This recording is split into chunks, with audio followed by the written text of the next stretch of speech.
भद्रक जिला धामनगर ब्लॉक पाड़साहीर पूर्वतन सरपंच सुशांत कुमार नायक बीजेडी सदस्य पदरू इस्तीफा देइछन्ति। बीजेडी दल रे थाई बहु उन्नतिमूलक कार्य करथिले मध्य बीजेडी दल मुखिया माने सुशांत को अणदेखा करिछन्ति।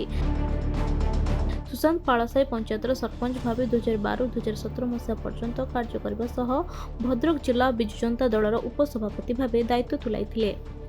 तेबे धामनगर ब्लॉक सभापति को इस्तीफा पत्र देइछन्ति एवं गोष्ठी कंदल अणदेखा और अवहेला को खोलाखोली कहवा सहित इस्तीफा घटना को सुशांत स्वीकार करिछन्ति एवं व्यक्तिगत कारण जोगु से दलर इस्तीफा देइछन्ति बोली कहिछन्ति। आज ऊपर नेतृत्व को देइछि लेखिक मो सदस्य पदरू मोर व्यक्तिगत काम अछि मु सेति दल छाड़ी मोर जे ब्लॉक रे सभापति अच्छी देइछि जे जिले ब्लॉक सभापति आमर प्रताप सामल तांकु देइछि प्लस आमर जिलार जे सभापति अच्छी तांकु भी दिखाई जगन्नाथ स्वाई तांकु भी तांकु देइछि समस्त देला बापी बाबू आमर चांदमाली जे विधायक तांकु भी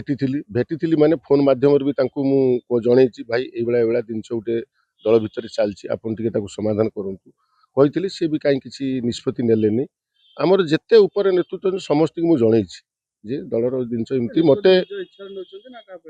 नाइ मो निज इच्छा मु स्वाभिमान लोक मो स्वाभिमान पर आंच आसिले मु निष्पत्ति नेछि मु काहाकु काई दोष देबिनी मो निज मते तळे दलर अणदेखा कराइछि सब बहुत प्रकार कराइछि सेति पय मु निष्पत्ति नेछि।